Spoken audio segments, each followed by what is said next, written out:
Dan selanjutnya kita kembali pantau pasca gempa ya Reza. Gempa magnitudo 6,6 mengguncang Banten Jumat sore. Dan untuk mengetahui dampak serta kerusakan akibat gempa sudah ada produser lapangan CNN Indonesia Irene Wardani di Kecamatan Sumur, Pandeglang, Banten. Ya, selamat pagi Irin. Bagaimana situasi terkini di sana khususnya dampak kerusakan akibat gempa?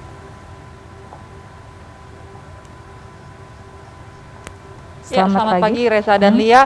Saat ini saya berada di hunian tetap yang dimana dibangun 3 tahun lalu untuk para korban tsunami, dan tempat ini kemudian dijadikan rujukan atau tempat pengungsian sementara bagi warga yang kemarin terdampak dari gempa Banten yang besarnya sekitar 6,6 skala Richter. Kami belum sampai ke lokasi di mana kerusakan itu terjadi. Kami mendapat kabar bahwa ada beberapa titik di Kabupaten Pandeglang, Banten ini, titik-titik yang dimana kerusakan mulai dari fasilitas kesehatan, fasilitas pendidikan, bahkan pemukiman warga. Semalam kami sampai di lokasi ini sekitar pukul 1 dini hari, itu kami tidak bisa mencapai lokasi di mana tempat-tempat kerusakan itu terjadi karena satu, jalan yang sangat rusak dan hujan deras juga melanda, sehingga kami belum memberanikan diri untuk memasuki daerah-daerah tersebut. Sehingga kami memutuskan untuk melihat situasi para warga yang mengungsi sementara di kawasan hunian tetap ini. Sedari pagi kemudian warga merasa sudah aman sehingga mereka menggunakan kendaraan pribadinya kembali ke rumah masing-masing. Tadi sempat secara sepintas saya bertanya kepada warga kenapa mereka memutuskan untuk kembali, karena mereka merasa bahwa tempatnya sudah aman. Dan rata-rata warga yang mengungsi ke daerah atau ke hunian tetap ini adalah warga yang tinggal di daerah pesisir, Reza dan Lia. Sehingga mereka bilang bahwa mereka sebenarnya sudah terlatih karena pernah mengalami kejadian yang jauh lebih besar lagi, yaitu tsunami, gempa dan tsunami, sehingga mereka terlatih di mana mereka bisa langsung melakukan evakuasi. Di jalan tadi dari perjalanan saya dari Jakarta menuju ke Pandeglang, Banten ini, saya juga melihat banyak sekali warga-warga yang berada di sekitar luar rumahnya berjaga-jaga, dan rata-rata mereka sudah membagi peran, di mana laki-laki itu berada di luar rumah menjaga rumah-rumah dan menjaga lingkungannya, dan sedangkan perempuan, lansia, dan anak-anak kemudian dievakuasi atau diungsikan ke hunian tetap ini.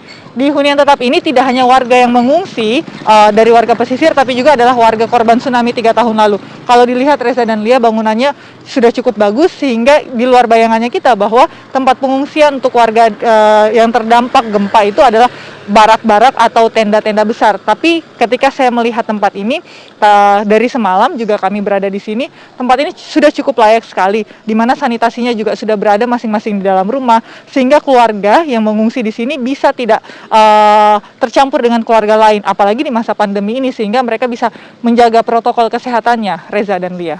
Baik, Irin, dari informasi yang Anda dapatkan, apakah memang masih banyak warga yang mengungsi di sana?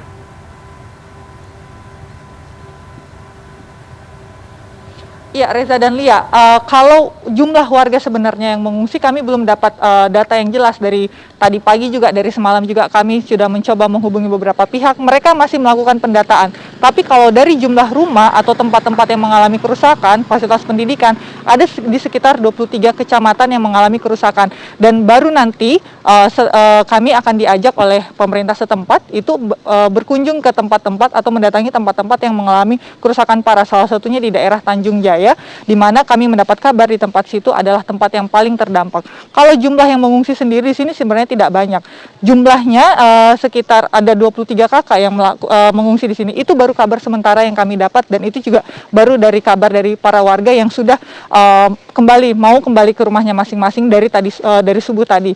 Mereka bilang tidak banyak sebenarnya yang melakukan evakuasi ke hunian tetap di sini. Mereka masih ada yang bertahan di rumahnya sendiri, karena memang seperti yang saya bilang tadi, proses evakuasi dengan jalan yang rusak, Reza dan Lia, jalannya rusak, gelap, dan hujan, itu salah satu hal yang menyulitkan. Memang kami ketika perjalanan ke sini tuh tidak semua jalan itu bagus jalannya atau lancar atau mulus, tidak ada penerangan yang memadai, sehingga bisa dibayangkan jika bencana alam itu terjadi ketika malam hari juga, kami membayangkan ketika bencana itu terjadi malam hari atau tsunami, itu akan sangat susah mengevakuasi warga sendiri, sehingga memang warga ketika bencana gempa itu terjadi di sore hari, mereka langsung melakukan evakuasi sedari dini, mendatangi tempat ini dan menunggu aman, menunggu terang, baru mereka kembali ke rumah masing-masing. Karena seperti yang saya bilang tadi, mereka merasa dirinya sudah terlatih karena pernah mengalami bencana tersebut, dan sudah membagi peran, di mana laki-lakinya itu menjaga rumah, menjaga lingkungannya, dan menjaga situasi, dan kemudian mengabarkan kepada keluarganya